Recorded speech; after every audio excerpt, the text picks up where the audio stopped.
বাংলাদেশ ক্রিকেটে কি চলছে এখন বোঝা কঠিন। কোনো সিদ্ধান্ত হচ্ছে, অনেকেই জানেন না, ক্যাপ্টেন চেঞ্জ হচ্ছে, সেটারও প্রক্রিয়া মানা হচ্ছে না, অনেক কিছুই হচ্ছে।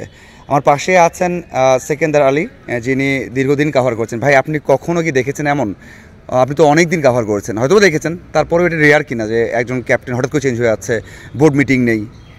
হঠাৎ করে চেঞ্জ করার প্রবণতা বাংলাদেশ ক্রিকেটে আগেও ছিল, তবে এখন যেটা হচ্ছে সেটা হচ্ছে বাংলাদেশ ক্রিকেট বোর্ডের অস্থিরতা যেভাবে চলছে, মানে এখানে যেমন কর্মকর্তা পরিবর্তন, প্রেসিডেন্ট পরিবর্তন থেকে শুরু করে সব কিছুতে যে পরিবর্তনটা দেখতে পাচ্ছি, এবং হুটহাট ক্যাপ্টেন পরিবর্তন বলেন বা যে কোনো কিছুতে পরিবর্তনই বলেন, সেই একই রূপে হচ্ছে, যেটা হচ্ছে বাংলাদেশ ক্রিকেটের জন্য সবচেয়ে ক্ষতিকর এবং আনহেলদি একটা ব্যাপার।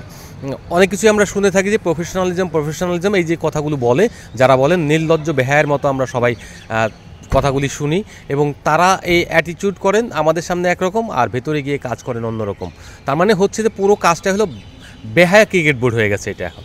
আমরা মানে শান্তকে কি মেসেজ দিলাম, বা অন্য যারা আসবেন তাদেরকে কি মেসেজ দিলাম? কারণ হচ্ছে পারফর্ম করেছেন, রান করেছেন, দল 10 ম্যাচে 4টা জিতেছে এই দল নিয়ে, হয়তো বাদ দেওয়া যেতেও পারতো, কিন্তু যে প্রক্রিয়া বাদ দেওয়া হলো তার জন্য মানে কি বার্তা হয়ে থাকলো এটা? এটা খুব ভালো বার্তা গেল না। সাকিব আল হাসানের পরবর্তীতে শান্তকে ক্যাপ্টেন্সি দেওয়া হয় এবং শান্ত কিন্তু শুরু সিরিজটা খুব ভালো করেছে।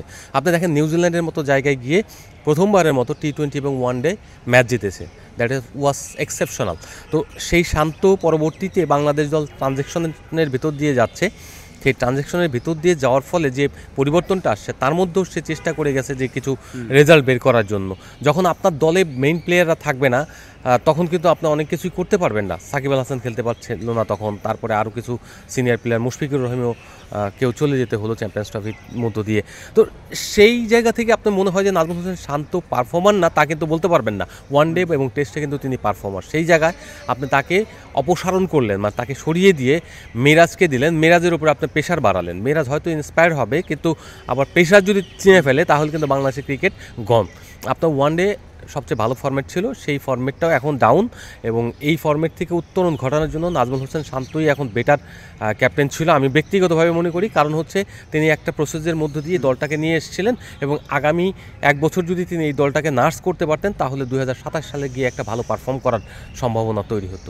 সমাধান কি? মানে এই যে বোর্ড মিটিং ছাড়া ক্যাপ্টেন চেঞ্জ করা, বোর্ড মিটিং ছাড়া বড় সিদ্ধান্ত নেওয়া, এবং সবাই যে থাকেন তাই নয়, আপনি নিজেও কন্ট্যাক্ট করেন, আমরাও করেছি, চেষ্টা করি যোগাযোগ করার, সেখান থেকে বলা হয় যে সিদ্ধান্ত আমি জানি না। মানে অনেক পরিচালক বলেন বা 2-1 সিদ্ধান্ত নেন, মানে একজন আরেকজনের কথা বলেন, মানে কেন বলেন এবং এটার সমাধানটা কি? এর কোনো সমাধান নাই। আপনি যদি ক্রিকেট পরিচালনা বিভাগের চেয়ারম্যান নাজমুল আবেদিন ফাহিমকে জিজ্ঞেস করেন এটা হয়েছে কিনা, জানিয়ে দেওয়া হবে। এই যে ডায়লগ, একটা মানুষ জানার পরে যখন আপনাকে ক্ল্যারিফাই করার জন্য জানতে চাইবে, তিনি বলেন জানিয়ে দেওয়া হবে।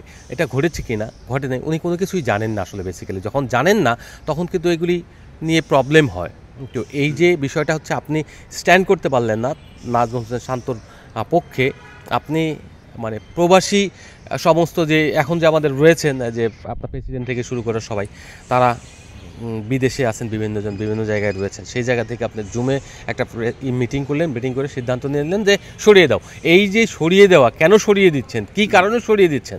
আপনাকে কেন এই যে আগের প্রেসিডেন্ট আপনার শান্তকে ক্যারি করছিল এই জন্যই আপনি তাকে সরিয়ে দিলেন? তার প্রতি আপনার হিংসাত্মক আচরণ থেকে সরিয়ে দিলেন নাকি?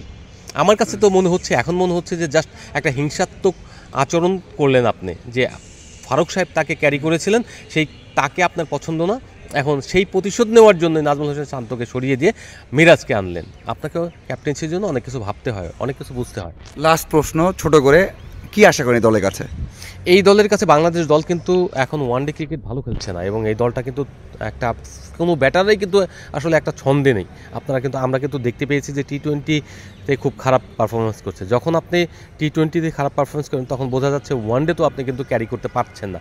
এবং আমার ধারণা যে টেস্টে যদি খুব মোরালি খুব ভালো না হয়ে ভালোভাবে না খেলতে পারে তাহলে ওখানে একটা এফেক্ট পড়বে। যদি এফেক্ট নাও পড়ে, কিন্তু ওয়ানডেতে আপনি মনে হচ্ছে না সাকসেস হবে না। আর যদি আনফরচুনেটলি যদি আপনার সাকসেস হন তাহলে সেটা হবে বাংলাদেশের জন্য একটা পজিটিভ টার্ন। সেকেন্ড ভাই নিজে দীর্ঘদিন কাভার করেছেন, মানে 20 বছরের মতো হবেই, তার এক্সপিরিয়েন্স থেকেই বললেন। আমার মনে হয় এই কাজটা ঠিক হয়নি, যদিও বিরাজ ভালো করুক সেই প্রত্যাশা আমরা করতে পারি, কারণ বাংলাদেশ দল বলে কথা। অবশ্যই সহায় থাকবেন, আশা করি আবার দেখা হবে। ধন্যবাদ সবাইকে।